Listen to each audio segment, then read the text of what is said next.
It's not about the money. I mean, it's not about the money. And I did run the numbers. It's not about the money. I did run the numbers though on the national starting next week, Donald Stevens Convention Center, Rosemont, Illinois. It's not about the money. It's not about the money. So between Ubers to and from the airport on both ends, between the cost of the flight, Airbnb Wednesday, Thursday, Friday, Saturday night shared with friends, early entry into the national, food and beverages of one form or another all the way throughout. The number I came to for me to go here from Northern California to Chicago for the national this year, I arrived at a number around $2,500, 2,500, which is by no means extravagant by the standards of some who attend the national. It's still a significant amount of number for many of us. And so instead, I'm going to take that money and I'm going to look to add the number one card left on my 2026 want list, the 1934 Gaudi rookie card of Hank Greenberg. I'm going to take that money I would have spent and put it towards a card I would hope to find at the National. But again, it's not about the money. It's a curious thing. Something else is keeping me from attending the National this year. Welcome to the Rated Rabbi Sports Card Podcast, Season 2, Cards Against Time. This is episode 19, National Pastime. I appreciate it if you would like, leave a comment, subscribe to the channel, and best of all, tell a friend. It means a lot. I feel very much like a goober when I say that, but I really do enjoy the conversation. I like when you leave comments, and I always augur to reply, and I think I do reply to all of them. So thank you so much. I'm just feeling like ambivalent, right? Ambivalent isn't 50-50. It's something, something. It's not that no part of me wants to go to the National this year. Some part of me did. I mean, the National is awesome and friends and cards and stories and memories, but the greater part of me this year really wants to avoid the hobby, which the hobby's different from the card collecting community. Let me explain how I understand the distinction. The hobby, always in quotation marks in my imagination, the hobby is so noisy, dude. It's hype. The hobby creates false urgency. It encourages groupthink and a herd mentality. And all of that in the hobby is at odds with where I am as a card collector right now. I'm super happy for everybody who's going. May you find great cards, reconnect with great friends, make new ones. I hope you come home with stories that last a lifetime, but you won't find me this year at the National. I just don't feel the need to be there. There's something about it.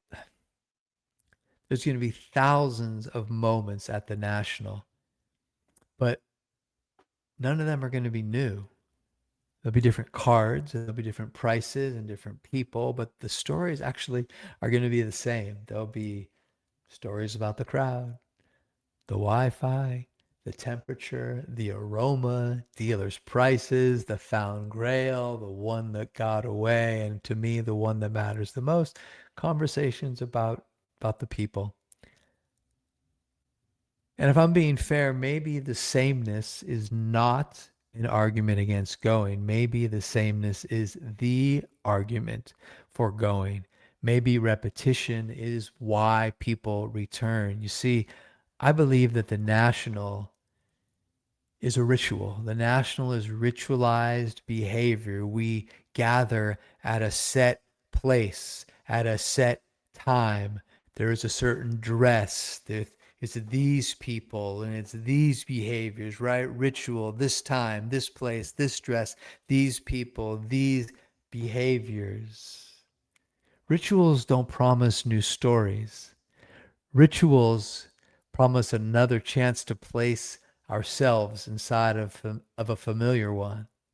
Rituals don't promise new stories.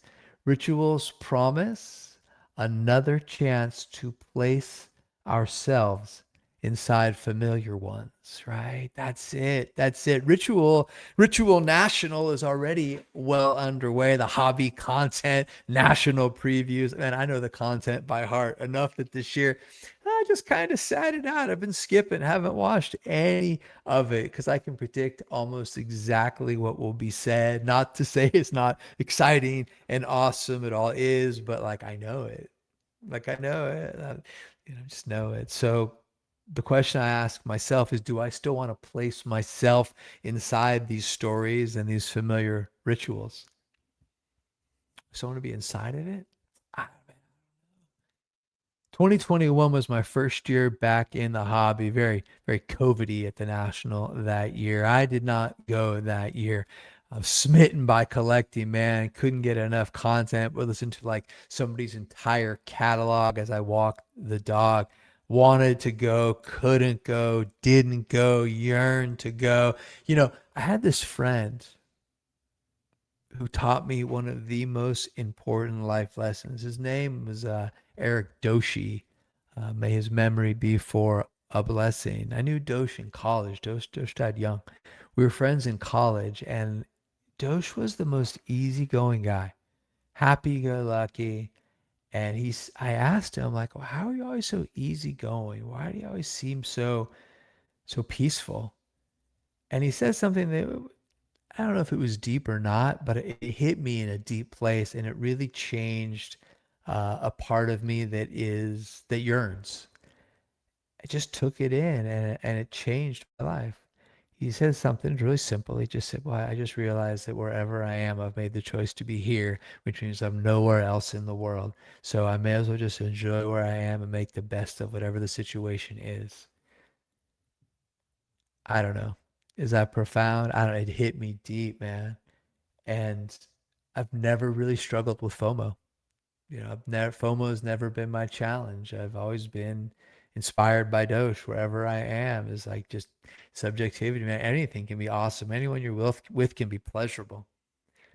But 2021 was too much for me. That was one of the few times in my life I really have had FOMO, that fear of missing out. It's like I wasn't missing just an event that year, that it was like kind of like trying to locate myself in the hobby. Who am I as a collector? And the National felt important more than just a card show. And so I made a promise to myself that I'd go in 2022 to Atlantic City. Adam K flew in. We drove from Alexandria. Put your makeup on, fix your hair up pretty, meet me tonight in Atlantic City. Oh my God, what a dump. Our hotel was like, what was it, like a Days Inn? You think Days Inn? Probably should have looked at some of the pictures of the surrounding neighborhood before I booked that Days Inn. Oh my God, it was like Escape from New York kind of vibe on the streets, boarded up, shop windows. Whew. Yeah, I took my cards everywhere. I left nothing in the hotel room. I took my chances because it was like one kicked in door from misery. I remember I went back to the hotel by myself. Adam was at a restaurant. I'd forgotten something. I wanted to bring some cards to open up while we ate. And I went back, and on the corner right outside my hotel, I saw one of us. He for sure was a national guy, kind of like, kind of like those guys who are like skinny and fat at the same time? Like skinny body, but a belly, middle-aged dude. Could have been any one of us, man. Dressed, I think he had a Scott Rowland Phillies jersey. I like a weird memory. And he was bleeding, and there was a cop there, and this guy got rolled. Atlantic City, man. Fun to go for my first national. I did pick up two cards from the 1984 Master Set, All-Star Game Master Set. I got the honorary captain, AL captain, Hank Greenberg, shown here in a 1940 play ball. And I got first pitch, Carl Hubble, shown here in 1935 Diamond Stars. I picked up a couple of fun cards for the Master Set. 2023 went to Chicago, went again. Adam Barb. This time we got West Coast Jewish Chris to make the trip. I was more experienced at that point in the hobby. I was more patient. In fact, I became very into, almost obsessed with self-discipline. I was only looking for two cards at the National. One was a 1952 Topps Willie Mays. The second was a 1993 Finest Refractor Barry Bonds. The Mays examples I saw were far too expensive, and I never saw a Bonds. The only card I bought at the National in 2023 was this one, 2002 Fleer Tradition. This day in history, October 5th. This is Barry Bonds with a game used bat. This celebrates Bonds setting the record, the home run record, October 5th, 2001. That was my mom's birthday as well, which I like on the card. The funny thing is, he tied the record on Friday night. He sat Saturday out, came back on Sunday, hit 2 home runs. That Saturday was my birthday. My birthday is one day after my mom's, October 6th. So I got tickets for my dad, for me to go out to the ball game. See, Bond set the record. He tied it the night before. He hit two more. He broke it the night before, and he hit. Is that right? Yeah. Yeah, because he hit 73. He broke it. He tied it the night before, hit two on Sunday. I went to the Saturday game on my birthday, and what did Bonds do? He took a day off. Wah, wah. This close to history. Nevertheless, I picked up this little bat chip, this day in history, 2002 Fleer Tradition, for $10 out of a value box only card I bought at the National. However, there was a great rack that came up on REA. I've been looking for a 1981 Montana rookie unopened rack pack with Dwight Clark right next to a Montana to Clark to catch. Came up on REA, and that pretty much set the tempo for my budget at the National. Came back. I did, however, hang on. I did actually later pick up the Bonds and the Mays. Sorry, the Mays and the Bonds. Love it. You just got to be patient. If you're looking for a card, just be patient. Don't fritter and waste the hours in an offhand way, man. If you want a big card, you need to have some discipline. So both these came up to me in the fall and the next winter, and I got them. Did open some fun 86 Fleer wax with the boys, 84 tops or cellos or racks with the boys. That was great, man. Opening packs, making trades. 2024, I went to National for the third, and now appears, at least for now, to be the final time. Cleveland. Adam in the lovely Barb. I knew the routine by then, but the ritual no longer felt fresh. Kind of felt strangely performative, right? Here we are. We're doing this thing. Feel this feeling. I don't know, like none of it was bad. I just felt satisfied and complete. I did pick up one good card that year at the National. First day, first hour, this 1954 Topps Hank Aaron rookie card. Boy, this, if there was ever a card for the sticker police to get its grubby hands on, this is one of them, man. Beautiful. Should cover this thing up like a Volvo station wagon. Love it. Only card I bought at the National in 2024 was that Hank rookie. First hour, first day. Word to the wise, if you're going to shows, if you see a card, especially like a big show like the National, if you see that card and that's the card you want, buy that card. Because if you see it, you're not the only person who sees it. If it's a card people want, they also want it. Buy that card, or else you will spend the rest of the show, number one, regretting not pulling the trigger. And number two, you'll spend the rest of your time there looking for a copy as good as the one that you passed on. So buy that card, man. Buy that card. By Saturday, we had enough. Went to the Rock and Roll Hall of Fame. I did drop by some value boxes, but instead spent the day at the Rock Hall, which was so amazing. In 2025, I totally stayed home. Life made the decision for me. We'd moved. I had a new job. You know, at the 2025 National, ritual happened. Friends gathered. Stories happened. Cards were acquired and let go. And over here, out here in this little corner, my life as a collector continued. In 2026, whereas in 2025, life said, you're not going. In 2026, I'm skipping the National just because I chose to.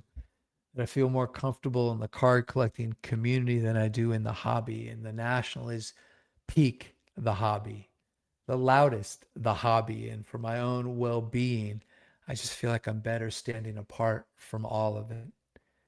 Nothing against any of it, not the breakers and fanatics and the eye appeal mafia and all that. I I just feel like better standing a little bit apart from the cycle. And at this point in my collecting journey, what I really want is like people without pressure, friendship without any need for consensus. I want to feel inspiration without instruction. I want community without surrendering the authorship of my collection. Hmm. I'm not staying away this year because I dislike collectors. I like them. I'm one of them. Yeah, what are you talking about?